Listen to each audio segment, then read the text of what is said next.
emergency lights a lot sooner. And it really drastically improves your reaction time. It's those short-sighted drivers, the ones that aren't really looking down the road, that do the late braking thing. Like, so you're sailing along behind that guy, thinking, you know, maybe you're moving and shifting your focus, and maybe you've got kids in the car and you're being distracted, and suddenly you look and, well, that guy was late stopping. He wasn't looking down the road like you should have been, or like he should have been. And suddenly he's coming to a stop. From freeway speed, he's down now to 30 miles an hour, and he's right in front of you. You gotta step on something hard to stop your car. And that's because that guy wasn't looking down the road and checking the horizon like, you know, you need to do. And it's one thing if it's a car, but if it's a truck in front of you that does it and you have no way of seeing the horizon, you know, that's why you don't really want to follow a vehicle you can't see through or over. Because again, you don't know what kind of driver that is. You know, it could be somebody who's not checking his horizon.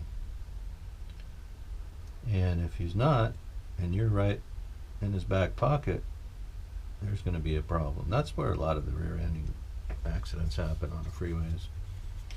You're following a vehicle you can't really see past, and that guy's not checking the horizon. So that was another good tip from the professional driver, and something I found, you know, really valuable, especially driving the kids around and, you know, getting into traffic situations and stuff. And I can't tell you how many times it saved me getting out and away from, you know, being behind a vehicle I couldn't see past. So here we're starting to feel that we can push through here. You know, you don't want to do it. You don't want to get crazy when the blade starts to poke through and you get one edge broken out. You don't want to press too hard. You just want to check. You felt something give, and you just want to check it with your thumbnail. If you force it, that's when you can crack things, and then you get that split that goes off in the wrong direction. And once you split this stuff, it's not easy to repair. Now, if it happens, I'll show you how to repair it, because, you know, it's a thing you got to know how to do. But anyway, there we go. And you can see that's coming out pretty straight. Now I've overstressed this pillar just a bit. You can see that little bit of discoloration right there. That's because I overstressed it a little bit when I was doing the pokey thing, the thumbnail pressure. But it's okay. With paint, you'll never know that was there. And as long as I don't continue to mess with it, it's not going to crack. I could reinforce it with a bit of styrene back here, but I've got to put the windows in, and they're going to be lying flat against this surface, and that should help a little bit with the reinforcing. Okay, so I just wanted to show you that this is the next step, and how to go about getting those windows out of there nice and clean. And really the key is you want to use a marker, a fine point Sharpie like this one. It doesn't have to be retractable, but I like them because I usually forget to put the cap back on, or I lose the cap on this vast area of decking, desktop, workbench, and so this is, you know, it's a way to keep that tip from getting crushed or getting glue on it, and it's quicker than a cap. Searching for a cap. You've seen me searching for stuff that's right in front of me all the time. I think it's called dysphagia, when there's an object that you're looking for, and because you're thinking of it or looking for it, it disappears. It disappears from view. And anyway, I think it's a mental I think it's a declining issue. I think it's considered not dementia, but, well, maybe a form of it. Anyway, I'm outing myself. I have this thing where the thing I'm looking for can be right in front of me and I won't see it. That's what I'm saying. Maybe you're that guy. Maybe that's happening to you too. Maybe it always has. I think I've always had that problem. So anyway, this is how we do the cutting out of the windows. Oof, don't get off track on your first cut. There we go. And if you do, just make sure you correct it right away. You don't want to go drifting into that plastic. Oh, that would be horrible. Well, that would just be terrible. Well, that would just be the end of everything, wouldn't it? No. You just don't want to. All right, so you guys all see what I'm doing here. We don't need to keep recording me doing this. A lot of what I record, you know, you probably all know it, is me talking and talking about the thing after the fact that I've done. And that's for, you know, I mean, that's for two reasons. One, I lose focus sometimes when I'm talking. And I'm not as good at what I'm doing because I'm talking. And I want to be, you know, I want to try and build these best I can. And, you know, you want to do a good job when you're doing something, right? Mostly, don't you? So when I know something interferes with that, I try not to do that thing. And unfortunately, that's the thing I got a channel I'm all about. Hey, this is, you know, let me show you, we're going to do this, we're going to do that. And then you tune in and, you know, I'm talking about it, and I might be describing what I did, but I'm not actually doing what I did. In this video, I'm actually doing what I did. We're talking about driving and stuff, but, you know, we're doing the thing. We're trying to relate something else to something that we're doing. Oh, careful. See, that's what I don't want to do. What I just did there. And it's because I was talking. I can sand that. We'll add a little drop of the liquid cement on it, and it'll cure that. I'll show you in a second. Oh, we're breaking. Oh, see? I'm doing all the things now. That's because I'm talking. All right, I got to be more careful, so I'm going to turn the camera off.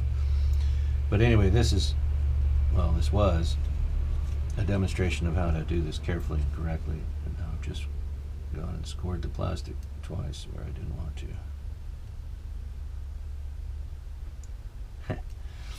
Well, let me show you what I'm going to do to repair this. If I keep the camera rolling, this might be a longer video. But maybe it'll be the best one ever. Come on now, don't do it again. Jeez Louise. All right. I've done too much talking now. Okay.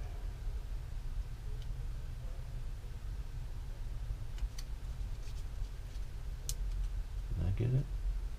I got it. I don't want to crack that there. Come on now. Aha. That was the bit that was holding us up. Okay. So I'm going to fix those two extra slices that I made. Two, not just one. Two extra slices. And we're just going to do that with a little bit of adhesive and light sanding.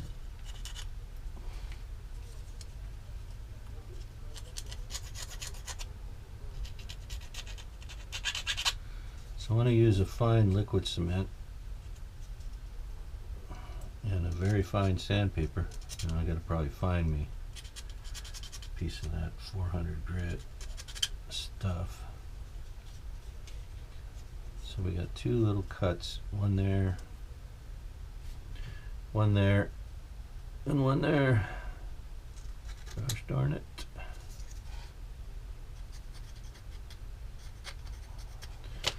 So we're just going to touch it with this stuff. Oh boy, oh boy, oh boy. Let's see, where'd we go? Here. Here. Not too much. You don't need, we just want to soften the plastic, the scotch. And then I'm going to use fine sandpaper on it. Should keep way down here at the bottom of the box. Well, this is 1000 grit, but that's all right. We can use some of that. Polishing glass, but it is pretty thin glass. And we just need a little bit of its paper to do it.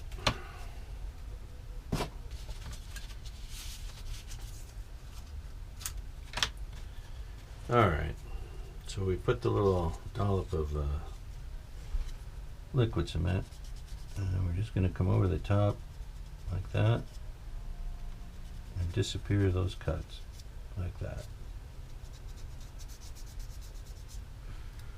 Alright, so that's how you take care of those little slices when you overreach. A little bit of the liquid cement, just a drop, and a little bit of sanding with either anything finer than 400. This is 1000 grit. It's looking like it's doing a pretty good job. This is the stuff I typically use to polish the plastic parts after I've got all the primer paint and everything on it, to get a nice smooth top coat. So anyway, I don't know if you can see how that looks, but that should be a lot better now. Where those cuts were, they're pretty much gone. Gone. They gone. They gone. Okay, so that's our deal for today. I'm going to cut the last two windows out of this thing. We'll drop in the clear acetate on the back side here. Come back with the masking tape and mask each of these windows. Probably a long strip here, and then a larger rectangular strip on here, and then the same on the other side. We'll get that mask off. And that's to protect it, from both the sanding and the spraying of the primer coat. Once I get the primer coat on there, I'm probably going to have to do the trim in mostly white around the top and then red along the bottom. And that'll match our paint scheme when we come back and do our complete paint scheme. And then once that red and white trim is done around these panels, I'll throw the masking tape back on. And again, all that's happening while this is attached here, and then we'll start spraying the top coats onto the airplane. Okay, that's I'm just getting ahead in the program, but that's how that's going to go down. I just want to make sure I get these nice and clean.